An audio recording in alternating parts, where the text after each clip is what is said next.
Eloisa and Leon had been married for 7 years already. And for just over 5 years, they had been desperately longing for children.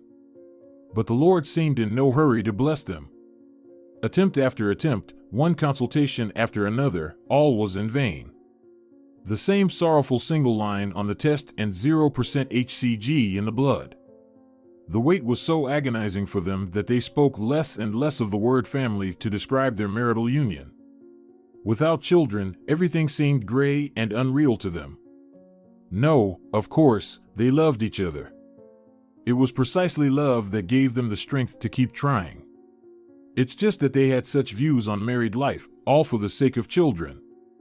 And just imagine, Nellie, clutching a paper napkin in her hand, Lotch complained to her best friend, Elena, year after year, the same hell, examinations, tests, empty results. Examinations. Tests. And. Elena took her friend's hand in hers and gently stroked it. They sat in the kitchen, and from the living room came the cheerful cries of children. Nellie and her husband Hugo had 4 of them. 2 by plan, the rest came on their own, she joked about her little squad.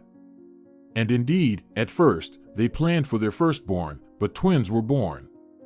The same story happened to them when they wanted to give birth to a 3rd child. It seemed that poor Eloisa should go crazy from being next to such a fruitful woman, but no. Nellie had always been her reliable shoulder to lean on and wipe away tears. Their friendship began back in school. Back then, the small and unassuming Elena often fell victim to mockery. Nellie always had a sharp character and natural boldness, which only attracted more attention from bullies. But Eloisa always stood up for her, as if they were connected by an invisible thread of friendship since childhood. Lotch found the behavior of the lively short girl extremely fascinating, and Elena could instill confidence in people with just her presence. And since then, they were inseparable, even when each of them built her own family and became a young wife. Lotch, you know I'm always here, don't you? Elena said, smiling at her friend. We'll get through this together, I'm sure. And don't forget, my door is always open for you and Leon. We can share joy and sorrow together. Her friend's words sounded like balm to Eloisa's soul. She felt that with each passing day, their friendship only grew stronger, becoming a support in the most difficult moments of life. Thank you, Nellie, she said, smiling through tears. I don't know what I would do without you. You're my guardian angel. Their conversation was interrupted by cries from the living room. Elena got up and hurriedly went to check what was happening there, while Eloisa remained sitting at the table, burying her face in her hands. But even in the darkest moments, her soul was illuminated by the light of hope, which was provided by her friendship with Nellie. And she knew that together they would overcome all the trials that fate threw at them. Lacha, Nellie said, returning to the kitchen, I think it's time for you to try something new. What do you think about the IVF procedure? Eloisa looked up, her eyes sparkling with surprise. IVF? But it's so expensive and doesn't guarantee a 100% chance of success.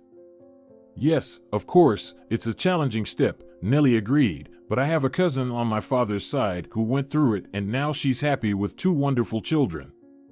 We can talk to her doctor, find out all the details.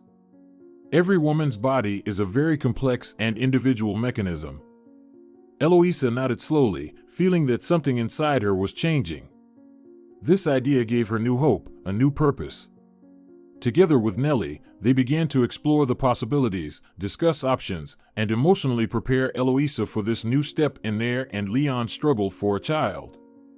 A few weeks later, they were already sitting in the reproductive health center, listening to the doctor's explanations and recommendations.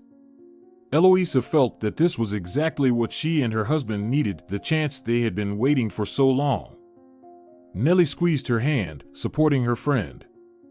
We're in this together, Lacha. We'll go through this together, like 2 strong women. And Eloisa felt that despite all the difficulties they would have to overcome, together with Nellie, they would be able to overcome all the discomfort and fears. Leon couldn't provide her with such special support. Only a woman's support could fully soothe the tender heart of a desperate representative of the fairer sex. Leon, Eloisa's husband, was always a supportive and caring partner. He was by her side at every stage of their struggle for a child. He was also aware of the idea of IVF and sought to support her in every possible way. However, in recent months, Leon had become heavily overloaded at work. He worked late into the night, trying to stay afloat in his career to provide financial stability for the family. This often made him absent from home and immersed in work even on weekends. Eloisa knew that Leon was doing this for them, to secure their future, but she also felt that they were becoming more and more distant from each other because of his busyness. She missed his support and involvement in their marital life. Therefore, when Nellie suggested to Eloisa to try the IVF procedure, Eloisa felt that it could be a chance not only for them but also for their relationship. She hoped that by focusing on this new stage together, they could restore their closeness and support for each other, as it was before. When Eloisa learned that she was expecting multiple babies, her heart swelled with joy and apprehension simultaneously. She had dreamed of children for so long that the news of not just one, but several little ones, made her feel elated. She immediately shared the news with Leon, hoping for his joy and support.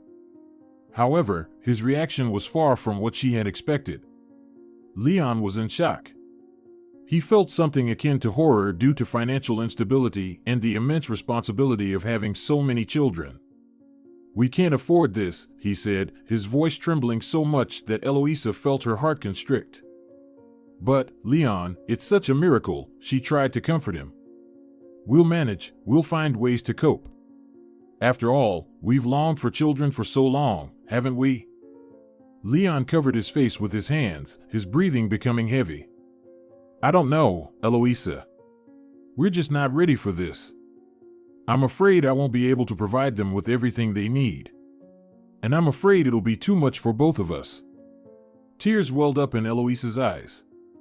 She understood his fears, but she also felt that they couldn't turn away from this miracle that would enter their lives. But how could she convince Leon of this? How could she help him embrace this new challenge they were facing together? When Leon suggested abortion, Eloisa felt like her world was crumbling. She turned away from him, tears filling her eyes. "Are you serious?" she barely managed to utter. Leon stepped back, his face filled with worry and fear. He looked at the nearby dresser and his gaze fell on a framed photograph. In it, he saw their wedding picture. Leon couldn't bear to think that something could go wrong. He picked up the photograph and ran his fingers over the glass. "I know this is hard for you, Lacha, but we have to think about our future, about our family. We can't risk it like this. We can't afford it." "But these are our children," whispered Eloisa. "They're already here, inside me. We can't." Leon interrupted her, his voice becoming loud and sharp.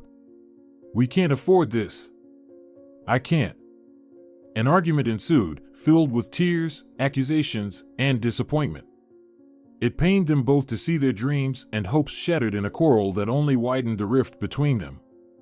When words ran dry, they stood there, silently gazing at each other, experiencing the pain and disappointment they couldn't express in words. But in their hearts remained the same pain and the same hope that, despite everything, they would find a way to overcome this trial together. But her hopes were dashed. Several days later, after spending time in silence, Eloisa found her husband near an open suitcase. Something inside her collapsed at that moment, but she couldn't let the words escape her lips. "I'm filing for divorce." "File for alimony. I'll leave the apartment to you," he said, turning away from Eloisa, unwilling to meet her eyes at such a moment. "I've already said I can't handle supporting 3 children. If you won't consider abortion, then you're not leaving me any choice." After an hour of packing, he left. The door closed softly behind him. Eloisa, engulfed in grief and disappointment, ran to her friend Elena, choking on tears and sorrow.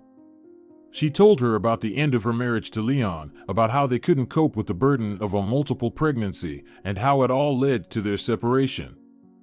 Elena hugged her friend and tried to comfort her, supporting her in this difficult moment. But Elena's husband, Hugo, upon hearing about Leon, couldn't refrain from making bitter remarks.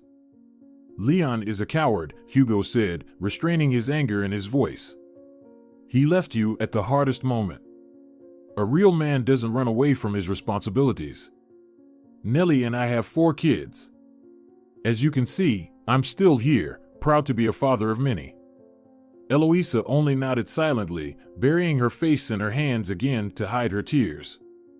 She felt her world crumbling, and at that moment, she needed support and understanding. Hugo's anger was directed at Leon, but poor Eloisa still couldn't shake off her feelings for him.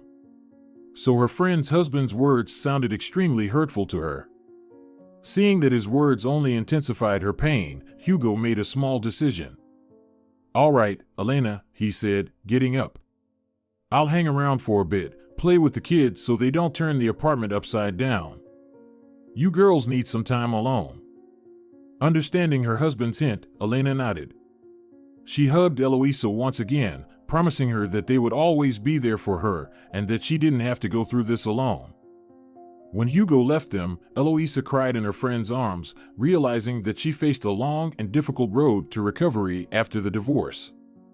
But with the support of friends, she hoped she could overcome all the difficulties and emerge from this swamp. But then the question of livelihood arose. Leon assured Eloisa that he would be able to support the whole family independently. Of course, until the news of the number of children she carried in her womb came. For many years, Eloisa had been involved in creating a cozy home, not even thinking about going to work. Leon agreed to pay alimony, but that amount clearly wouldn't be enough for a normal life with 3 children. Elena's gaze fell on the wool skeins and thread scattered on the shelf in her cozy living room. She remembered how Eloisa used to spend hours knitting before her married life. It was not only her hobby but also a source of income in the days when she was not yet married to Leon. "Wait here, Eloisa," Elena said, getting up and heading to the shelf. She took several skeins of wool of different colors and returned to her friend, shining with an idea. "Maybe it's time to revisit the past?" Elena suggested with a smile, showing her the skeins. "Do you remember how you used to knit and create beautiful things? You could try to get back to it. It could not only be a way to support yourself and the children, but also a good way to relax and forget about troubles for a while." Eloisa looked up, her expressive eyes gazing at the yarn balls with hope and gratitude towards her friend for such an idea. "Yes, Elena," she replied, her voice sounding slightly more determined. "It's worth a try. Maybe it will indeed help me provide for myself and the children." With these words, they embraced, feeling that not all was lost for Lach yet. Eloisa's first creations, lovingly crafted, Nellie decided to showcase to the mothers at the daycare where she took her older children. And, as expected by Elena, the women were absolutely delighted. They eagerly snatched up the finished vests and hats, leaving Nellie with quite a decent pay. That's when the 2 women realized this was exactly what a future mother of many children needed. With each passing day, interest in Eloisa's work only grew. Rumors of her quality and unique creations spread throughout the daycare, and soon mothers from other groups also began to show interest in her work. Starting with small orders for sweaters, booties, and toys, Eloisa soon found herself overwhelmed with orders. People appreciated not only the beauty and coziness of her creations, but also the quality of her work. Each item was made with love and attention to detail, making them special and in demand. Lach was thrilled with this turn of events. She happily took on orders, striving to meet the requests of each client. Her skill and talent brought not only joy and comfort to little children, but also confidence and financial support to her future family. With each new order, Lach grew more confident in herself and her abilities. She realized that her hard work and creativity not only helped her support her family, but also brought joy and satisfaction. Soon she understood that this was not just a job, it was her calling, her way to bring light and joy into this world through her hands and creativity. Eloisa's pregnancy was nearing its end, and with each passing day, it became increasingly difficult for her to handle the orders. Carrying 3 children at once put significant pressure on her body, and she had to conserve her strength. Seeing how difficult it was for her daughter, her mother, Marlene, expressed a desire to help her. However, due to arthritis, Marlene's fingers didn't cooperate well, making it difficult for her to actively participate in the knitting process. Stitches turned out weak, rows uneven. Even if the woman tried to knit slowly, without rushing, the result was the same. "Mom, I really appreciate your willingness to help," said Eloisa, hugging her mother, who wore a warm woolen shawl draped over her shoulders, which the young Loch had knitted for her back in her school years. "But I don't want you to strain yourself or feel upset. Your health is the most important thing to me. We will find another way to solve this situation." Marlene smiled and stroked her daughter's cheek.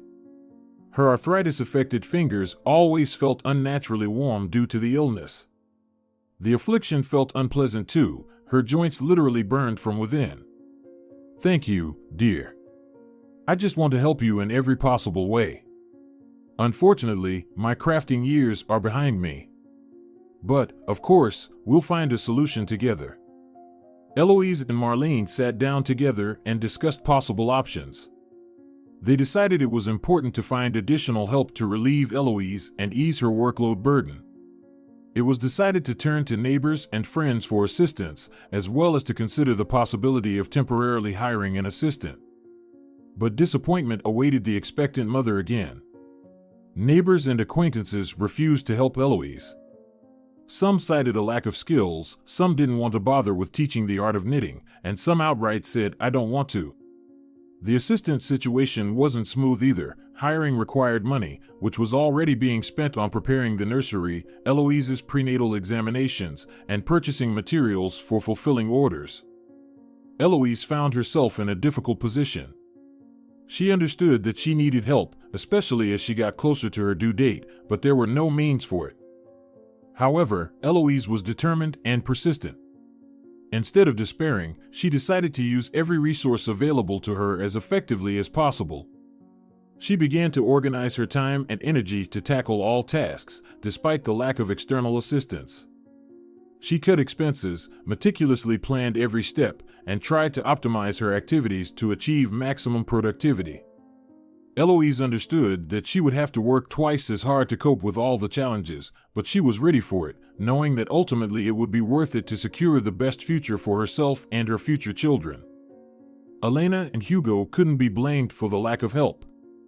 Right now, Eloise didn't even dare to approach the couple with questions. One of the twins caught some cold at daycare and then infected everyone else. Elena ran from the pharmacy to home, and at home, she jumped from crib to crib. For Nellie, knitting was certainly the last thing on her mind right now. "Oh God, give me strength," the woman groaned from exhaustion. Every time some mom doesn't want to stay with a sick child, she sends them to daycare and voila, we're all sick. And I got infected too. Eloise realized she was practically left without support and time for all her responsibilities. In such a situation, she had to seek alternative solutions. One option was to seek help from outside. Eloise could turn to other relatives or even try to hire someone temporarily, although this could require additional financial expenses, of which she already had little. She could also consider delegating some orders or tasks to friends if they could find time to help. Although it might not be easy, given Elena and Hugo's busy schedules, in a situation where Eloise had no other options, it would be her last hope. So she immediately turned to her friend when her children recovered. Unfortunately, it turned out that Nellie was simply unteachable when it came to knitting. She sincerely didn't understand the intricacies of it, and the booties she managed to knit with difficulty only elicited laughter. When Elena apologized to Loch for the wasted time and yarn, Eloise felt a mixture of disappointment and acceptance. She understood that Elena had tried to help and support her, but now that she realized Elena couldn't offer help in knitting, Eloise felt even more helpless and lonely. One day, as the woman checked her mailbox, along with the utility bill, she found a strange letter. Opening it, she was horrified. It was a request from a notary for a personal conversation to clarify inheritance details. And the inheritance was from her father? She looked at the name and didn't understand what was happening. Why was someone with an unfamiliar name referred to as her father? Receiving such an unexpected letter, Lach felt a sudden pang in her heart. Her initial reaction was panic and disbelief. It was strange to see mention of her father's death in a letter when he was alive and well. With worry and confusion, Lach immediately called her father, Francisco, to find out more. Answering the call, her father became awkward in communication, literally from the first mention of the inheritance. He couldn't explain what was happening. At the same time, the thought kept spinning in Lach's head that this could be a mistake. Perhaps someone sent the letter by sheer chance. However, her father's uncooperative behavior only raised more questions. Lach's heart was full of mixed feelings: fear, anxiety, and confusion. She understood that she needed to find out the truth and figure out this situation, but the feeling of uncertainty and mystery surrounded her like a dark cloud. Some ominous premonition lingered in her mind, as if this letter, in fact, directly concerned her. Experiencing a mix of vague feelings and anxiety, Eloise decided it was important to discuss the situation immediately with her parents. She warned her mother and father that she would come to them for a serious conversation. The seriousness in her voice and the urgency in her steps were unmistakable signs that something serious had happened. Marlene and Francisco, feeling the unusual tension in their daughter's voice, agreed to the meeting and expressed their willingness to listen to her. When Eloise arrived at her parents' home, tension hung in the air. Everyone was ready to hear what had happened and help their daughter understand the situation. Sitting together at the table in the living room, Eloise began to recount the strange letter she had received. She described her feelings and confusion, as well as her conversation with her father, who seemed to be hiding something important from her. Seeing her mother's nervous state, Eloise realized that the situation was serious and perhaps related to something her parents wanted to hide from her. She decided to directly ask her visibly distressed mother about everything that was happening between them. "Mom, you look as if you're guilty of murder," Eloise said, addressing her mother. "Please, tell me, do you know something? Why is Dad silent?" Marlene sighed, feeling she could no longer hide the truth from her daughter. Struggling to hold back tears, she began to recount being one of the first to learn about the letter. It was hard to miss the news of the death of her first husband. Learning that Francisco wasn't Eloise's biological father and that the inheritance letter pertained to the death of her real father, Julio, made the situation even more complex and emotionally charged. "Sweetheart, before your father, I was married to another man." She nervously clutched a kitchen towel in her hands. "These things happen. People divorce, disappear from each other's lives. You know that yourself. So, you've been silent all these years? About me being born from someone whose name I just happened to learn by chance, from a notary's note?" Eloisa was shaken by what she heard. Everything in her life seemed to be crumbling simultaneously: her pregnancy, complicated relationship with her ex-husband, and now this family crisis. Marlene felt shame and guilt towards her daughter for concealing important details of her past. She realized that her silence had caused pain to Eloisa and deeply regretted it. But she also understood that it was done in hopes of protecting her family from the difficulties of the past. Facing the consequences of his silence, Francisco felt defenseless and guilty towards his daughter. Although she wasn't his biological daughter, he spiritually felt like her rightful father. It was hard for him to realize that his hidden truth had inflicted so much pain on his beloved daughter. For Eloisa, this news was a real shock. She felt like her whole life had been built on lies and secrets. However, in her heart, there also stirred a desire for understanding and forgiveness. She understood that her parents acted as they saw fit, and now it was important to find ways to overcome the difficult situation together. "And what do we do now? All of us?" The couple exchanged glances. Concealing the truth from a child was inhumane to some extent, especially to simply separate her from her biological father. Julio wasn't. I can't say he was a bad person. But things happened. Francisco rubbed his weary neck, trying to overcome the feeling of shame. "We're terribly guilty, Lacha. And we'll be guilty before you for the rest of our lives." All we can do is hope that you'll understand us, because I so wanted you to consider only me your father, that this selfishness simply blinded me. And your mother. I also wanted Francisco to be the only one in your life. Marlene timidly interrupted her husband. I, out of youthfulness or foolishness, thought it would be better. For all of us, and especially for you, darling. Accepting her parents, flawed as they were, Eloisa decided to muster the courage to ask questions that had been bothering her lately, foremost among them being about her real father, Julio. She asked her parents to tell her about her father, especially about the reasons why they never told her anything about him. Marlene and Francisco, looking into their daughter's eyes, realized it was time to reveal the truth. We worked together with Julio. He was my replacement. Moreover, we were friends. For a while, of course, the man stood up to pour himself some water. The whole situation made him thirsty. Simple guy, but terribly fickle. It was hard to imagine someone his age being so carefree. There's nothing awful to say about him, Lacha. Julio and I got married just a couple of months after we met. I was young, in love, I wasn't thinking about weighing my decisions. Marlene's gaze swept across the table as she began speaking of youthful mistakes. When I got pregnant 6 months into our marriage, I was incredibly happy. I really wanted children. I wanted a full family, with a husband and children. But Julio didn't share my dreams. He just left. Without a word, without warning. I just woke up one morning and he was gone. Only a couple of days later, I received a letter from the court. He even filed for divorce without looking me in the eye. He paid child support, but he never showed any interest in you. I found out from acquaintances that he simply changed jobs and moved to the other end of the city. Eloisa felt disappointment but also sympathy. She realized that life and relationships could be complex and tangled, and that her parents had done everything they could to protect her from the pain of the past. The man continued his story, gently embracing his wife's shoulders. When Marlene came to work to find out anything about Julio, I understood everything. Your mother already had a round belly visible. Julio didn't even mention a word to me, he just quit, and that was it.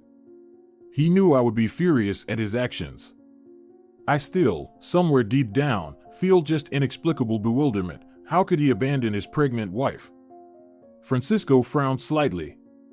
I felt sorry for Marlene. We started talking, then dating. I picked her up from the maternity hospital. And just a couple of years later, I decided I wanted to be a support for this woman and her little girl. So we got married. We decided among ourselves that it would be better to establish paternity on me. And the rest you already know. Listening to her parents' story, Eloisa also understood that her own situation wasn't all that unique. She saw parallels between the destinies of her parents and her own life, and it helped her better empathize with her parents' history. Together, they discuss their feelings and experiences, find support in each other, and are ready to move forward, accepting the truth and seeking ways to forgive and heal. Learning about the contents of the inheritance, Eloisa felt strange.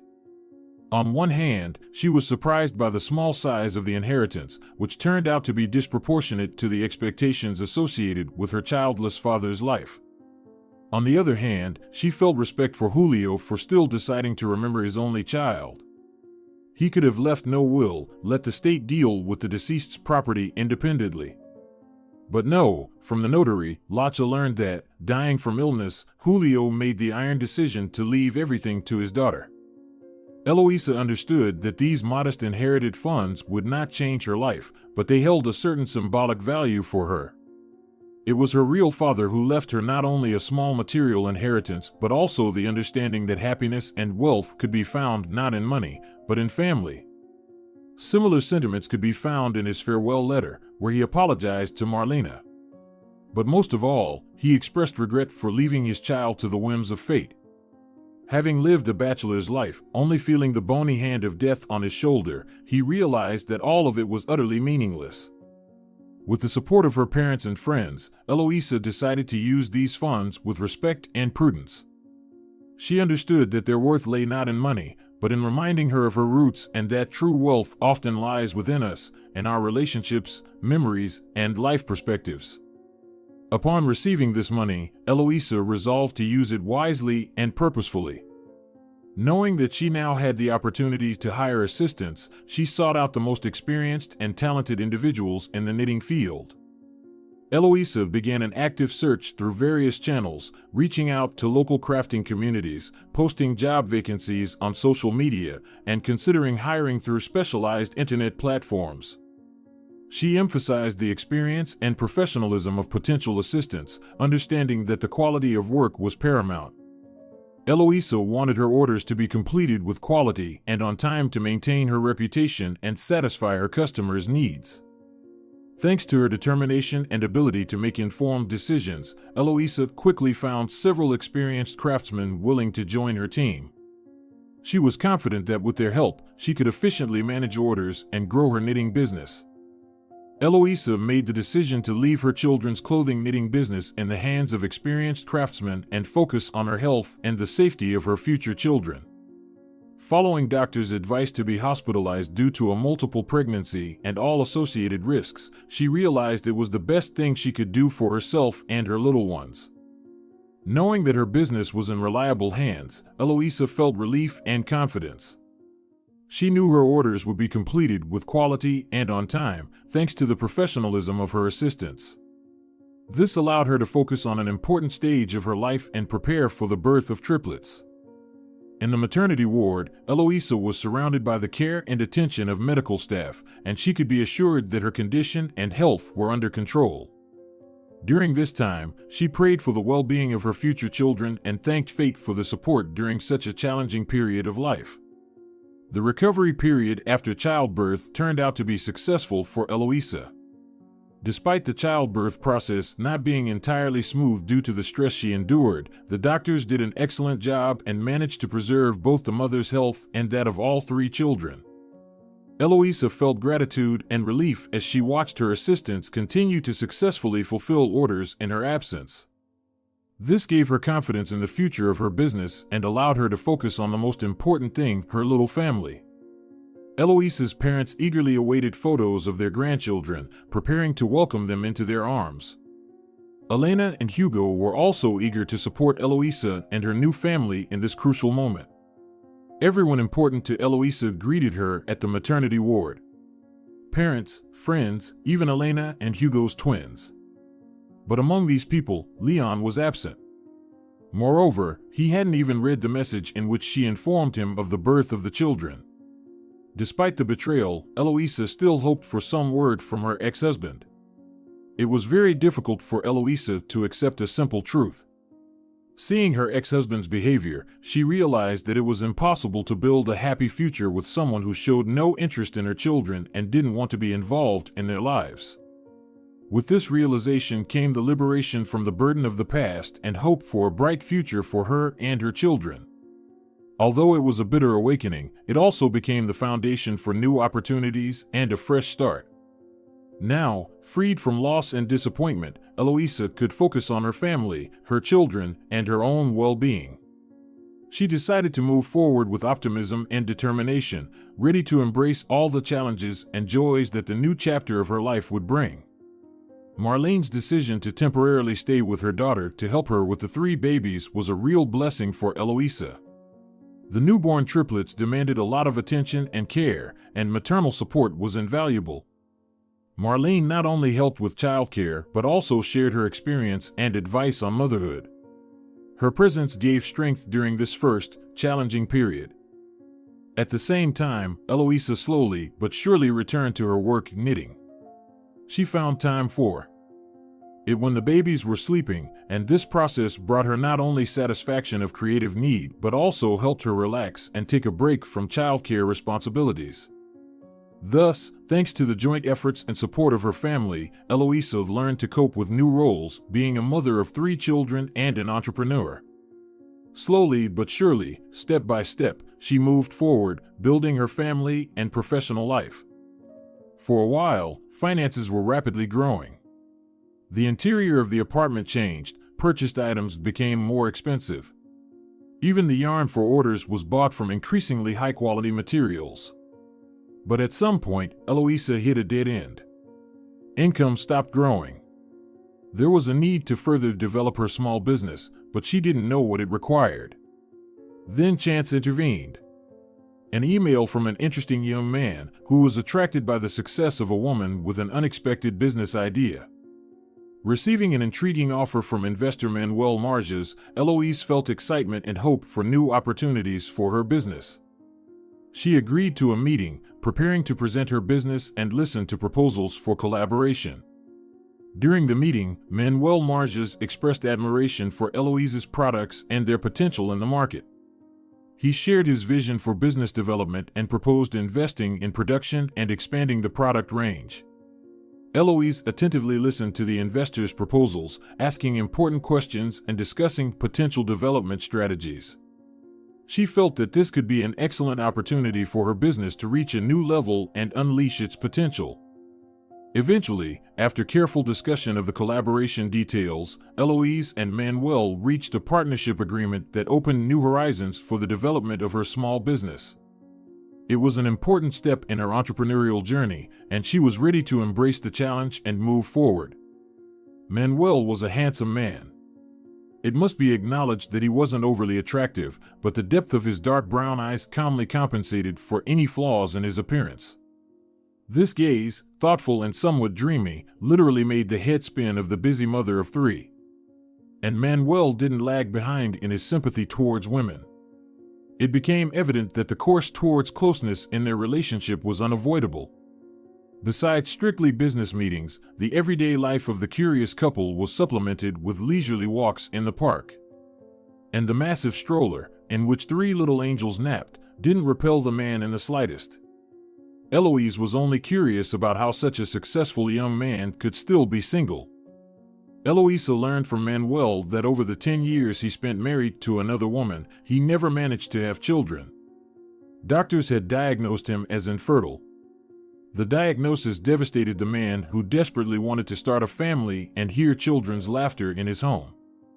Upon learning about his wife's pregnancy, he immediately divorced the adulteress, who didn't even bother to resist and quickly ran off to a new wealthy sugar daddy, from whom she promptly began extracting money.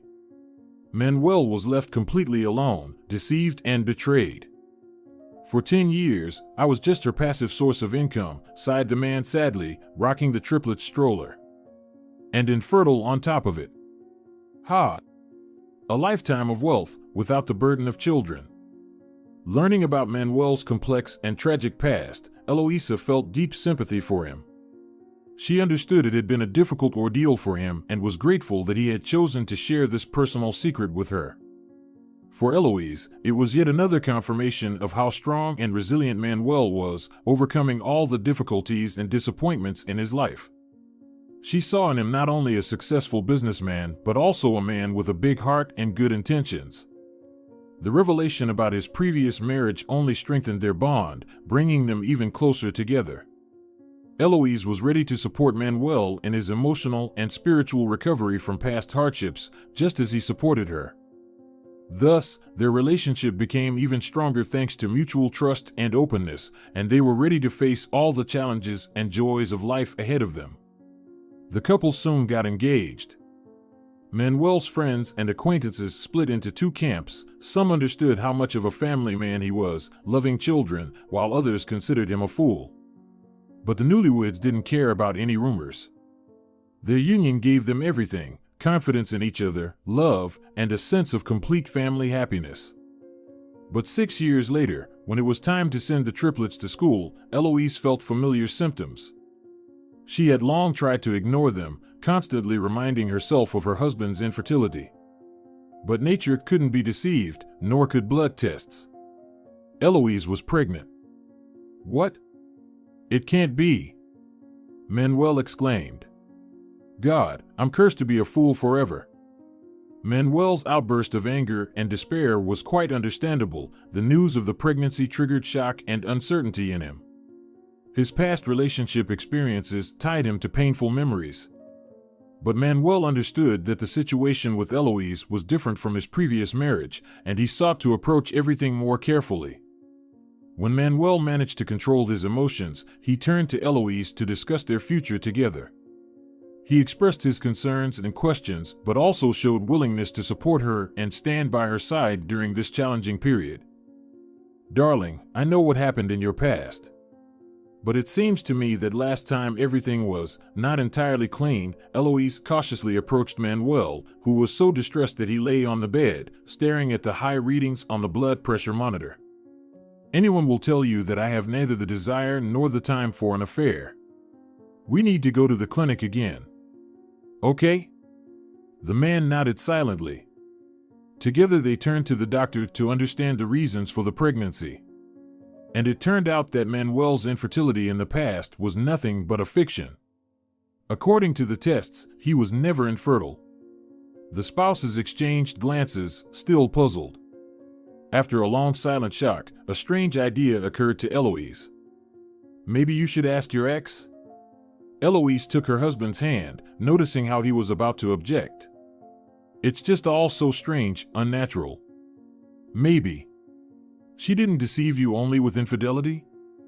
After some more doubt, the man agreed with his wife. He still had his ex-wife's number in his contacts. It took several attempts to get through. Of course, it did, as a happy life with a new wealthy man was surely more exciting than news from the ex-husband. But eventually, the woman picked up. Eloise left her husband alone not to embarrass him with her presence. From the kitchen, she heard snippets of phrases and then barely restrained screams from Manuel. She understood that he was furious, but she didn't interfere. Traumas from the past needed to be dealt with minimal external intervention. After a while, the man literally stormed into the kitchen. His face was red with anger, and his eyes showed genuine disappointment. She bribed the doctors. All these years, she just paid them, while she herself was on birth control. He downed the glass of whiskey that Eloise had prepared for him in one gulp. 10 years. 10 years I considered myself an incomplete man, while she enjoyed life. This discovery was shocking for Manuel and Eloise. Understanding that many personal and important aspects of Manuel's life had been built on lies evoked anger and pain. Suddenly, all the past events in Manuel's life took on new meaning, and his first marriage and its end became logical. Manuel felt deceived and betrayed, but instead of dwelling on feelings of resentment and revenge, he decided to focus on the present and future with Eloise. He realized that their love and family bonds were not dependent on past deceptions. Eloise was shaken by these revelations, but her love for Manuel and belief in their family's happiness remained unwavering. She decided to support Manuel in all his decisions and be there for him in this difficult time. "Yet now you know the truth," she gently smiled, looking into the man's eyes and placing his hand on her stomach, "and soon you will have a child. Your own child, the one you always dreamed of." Together, they decided to leave the past behind and focus on their family's well-being and future.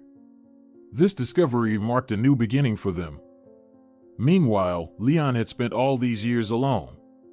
Sometimes he would enter relationships, but they never lasted long. He still struggled with the aftermath of his divorce. Despite his actions, he genuinely loved Eloise. He just lacked courage at the right moment.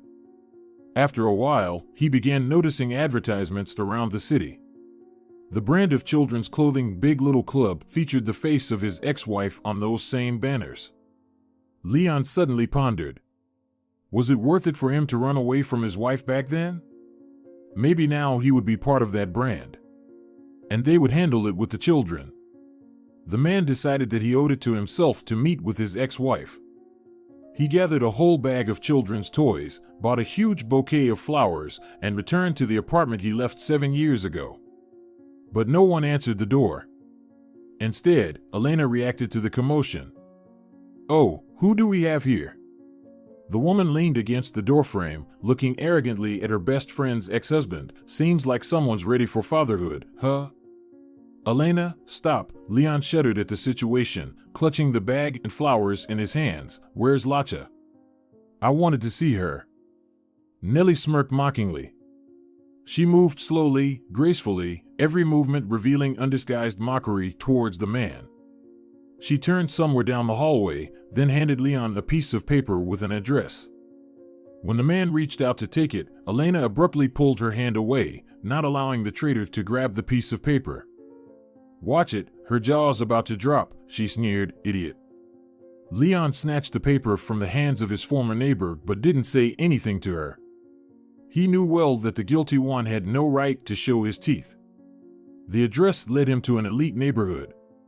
After wandering a bit among the perfectly manicured lawns, the man stopped at a mailbox, the nameplate matching the handwritten address from Nellie. He walked up to the door along the stone path and pressed the doorbell. Eloise opened the door, but Leon quickly stopped smiling. In her arms, his ex-wife held a little son, who now had nothing to do with his father's trio under any circumstances. "Leon? Why are you here?" I. The man lowered his head, then awkwardly handed his ex-wife the bouquet and toys. "These are for you and the kids." Couldn't think of anything better. The woman looked at the gifts with confusion, shifting her son to one arm to free the other to take the bag and flowers. She still had no idea why her ex-husband was on her doorstep. "Listen, thanks for the gifts. There's no problem with child support. I'm putting it into a savings account to give to the kids later. They're already at school. They don't even know you." Latcha frowned skeptically. "What do you need?" "I don't want to dredge up the past. Don't get me wrong, I've forgiven you, but seeing you doesn't bring me any joy. Please respect my right to happiness and my new family and leave." He didn't have a chance to say anything before the woman disappeared from his sight. Leon stood before the closed door, feeling conflicting emotions spreading inside him. Confusion and incomprehension made him reflect on his own actions and what he had missed in his life. The future he had carelessly abandoned 7 years ago now looked entirely different. The woman he had left had found new happiness and become the mother of 4 beautiful children. It was a lesson for Leon, a lesson about the value of family and love that he would remember for a long time. Finally, Leon came to understand that his actions were mistaken and impulsive. He regretted missing the chance to be with the family he had so thoughtlessly abandoned. With these thoughts, Leon turned and headed towards his car. He knew he couldn't change the past anymore, but he could learn from his mistakes and move forward, hoping for a better future. Eloisa told Manuel about Leon's visit, describing her feelings and emotions during their meeting. She expressed her gratitude to her husband for his support and for always being there in such moments. Manuel listened attentively, understanding that this meeting had been difficult for her. He hugged his wife and promised to be there if such situations recurred. He also expressed his disapproval of Leon's behavior, but at the same time emphasized the importance of focusing on the present. It doesn't matter why he came.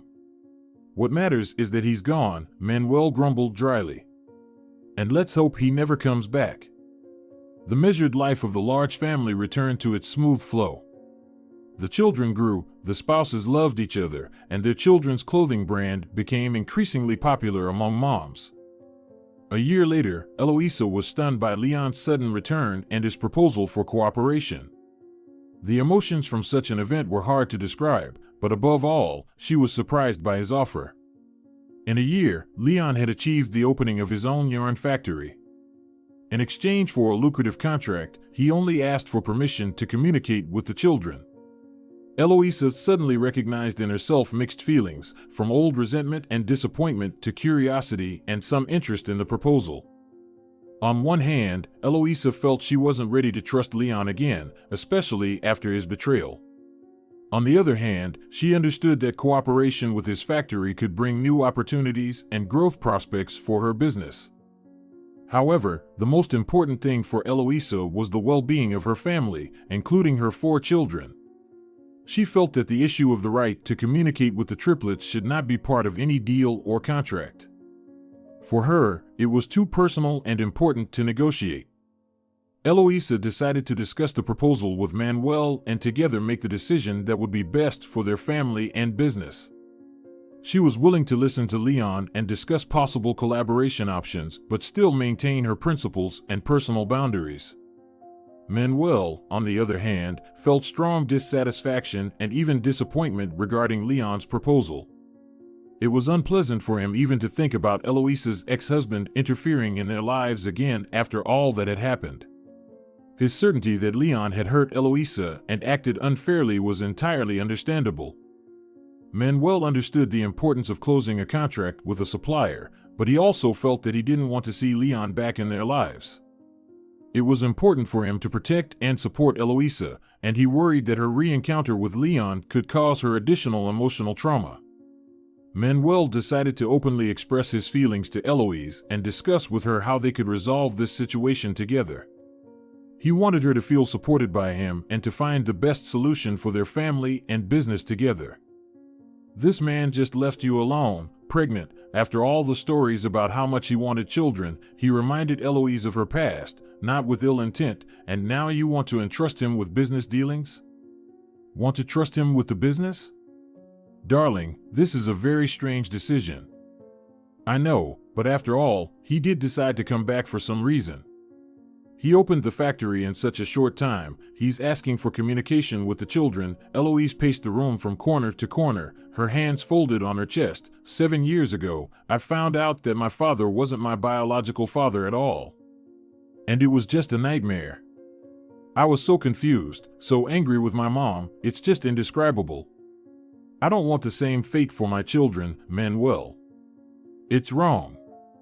You're right. It's all very wrong, whichever way you look at it. Eloise suggested to Manuel and Leon to meet in person to discuss Leon's proposal and to clarify his true motives. She felt it was important to discuss this together to understand how they could move forward and what this proposal meant for each of them.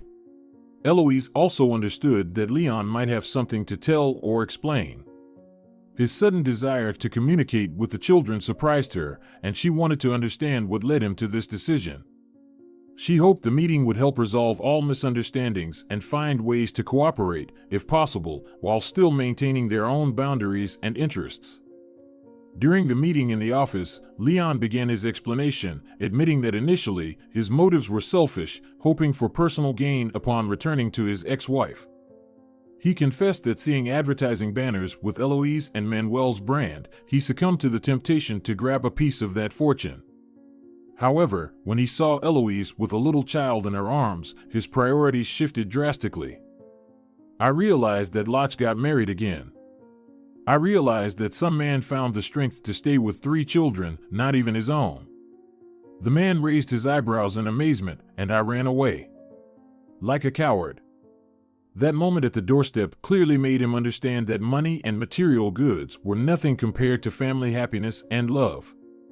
He realized that his previous plans and desires were empty and selfish, and he deeply regretted it. Leon expressed his sincere repentance to Eloise and Manuel for his actions and expressed his willingness to correct his mistakes and try to rebuild relationships with the children if they wanted it. Feeling Manuel's dissatisfaction, Leon tried to lighten the mood with his comment. Manuel, you're a real man, and I won't ever try to overshadow your role in the children's lives. You should be the main figure in their lives, as you're their real father. And I'm just, well, a father, just genetic material. He chuckled nervously, loosening his dark blue tie to give himself room to breathe. But understand, I'm still not the last person in their lives. And I really want to make amends to them and to Lotch.